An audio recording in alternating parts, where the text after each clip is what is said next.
All right, and welcome back to another episode of Wes Sidestory. We're out here on the farm checking it out. You got cows, you got some goats back there somewhere, and there was some chickens. They all ran from the camera just now, I guess. I don't know. All right. Well, it's about 45 degrees out here, so it's a little chilly, but today I'm going to put some brand new platinum spark plugs in my F-150. Now I did do some research and these need to be gapped at 0.044 or 1.1 millimeter. So just keep that in mind if you're gapping your spark plugs, which you should probably do if they're platinums or coppers that you're putting in there.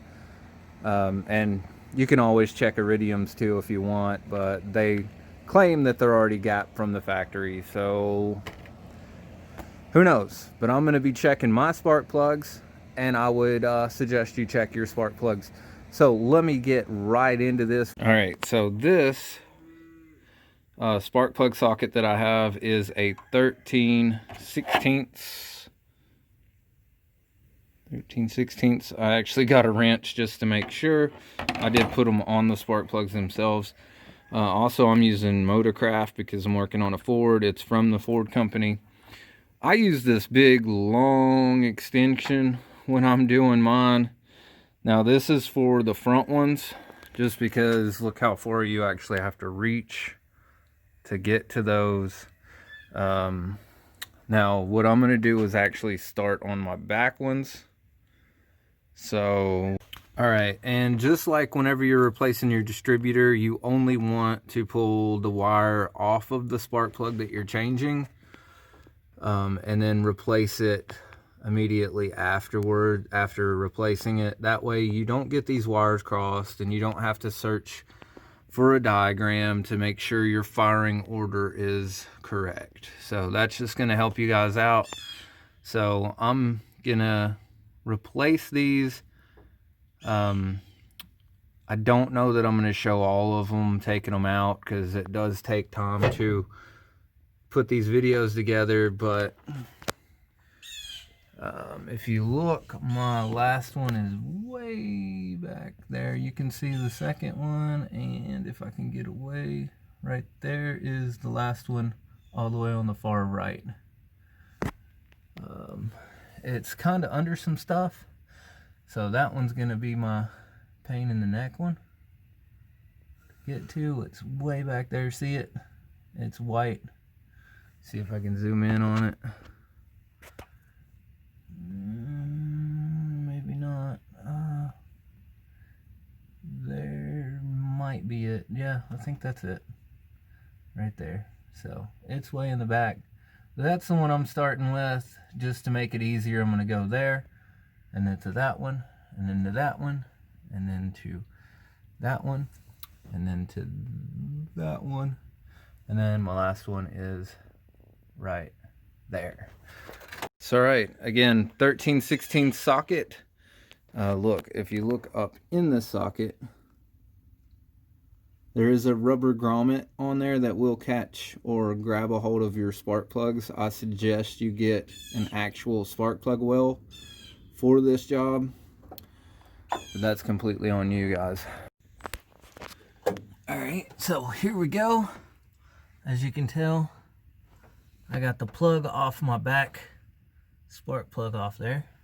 Now it is a little difficult, but right here is a good place to stand, and then I got my knee on the inside of the truck. Now guys, while you're doing this, please, anytime you work on these manual trucks, please chalk them, make sure that your park brake's on, things like that. I've been up on this thing and it started rolling backwards on me. Totally had to jump off, run, jump in the door, and catch the truck. So, safety first, alright guys? Alright, cool.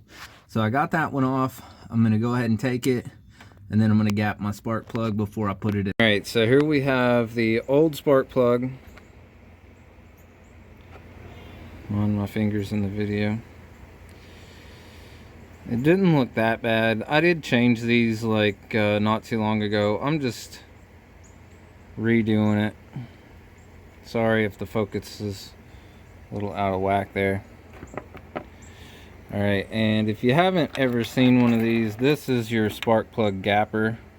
So you start all the way at the end and then you pull it over to the 0.44 mark, or if you prefer to do it on the back, it does have 0.1 there, and you would just go one extra click to 0.11. Let's see, there you go. So that's how you gauge these things. Please make sure you gauge them before you put them in the truck, otherwise they might not fire properly.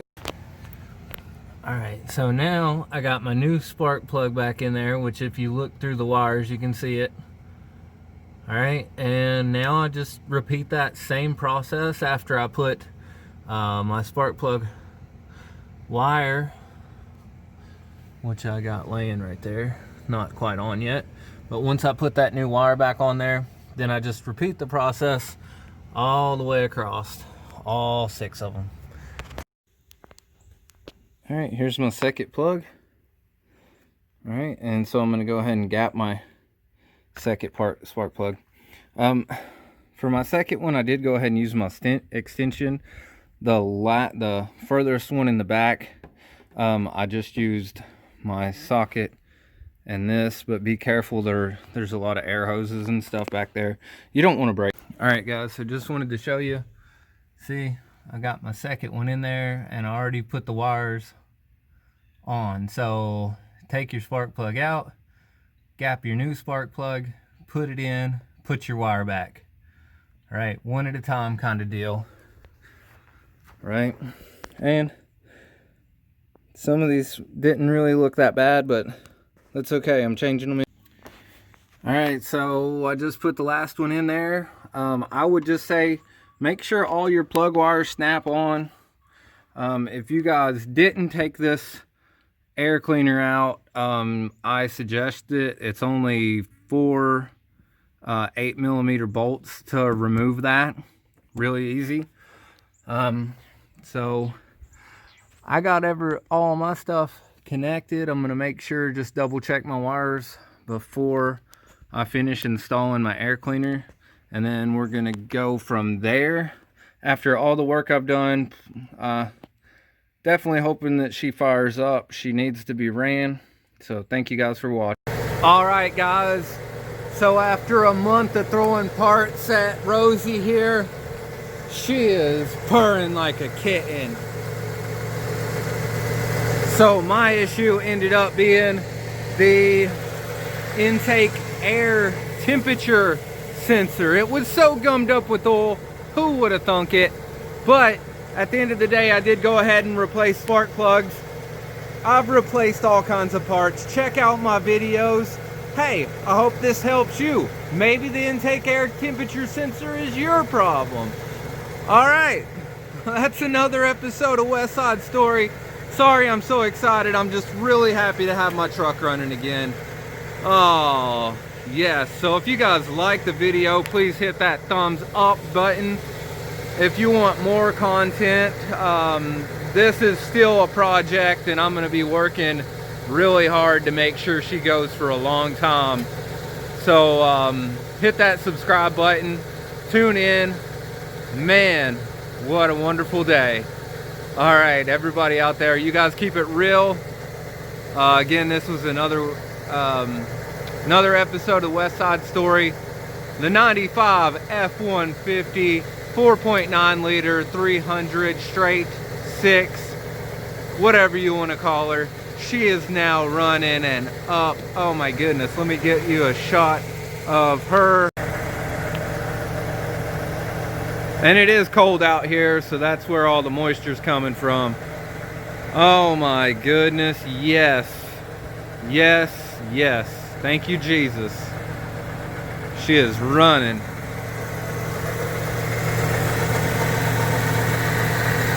Yeah.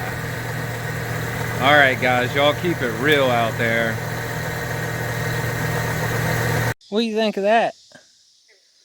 Huh?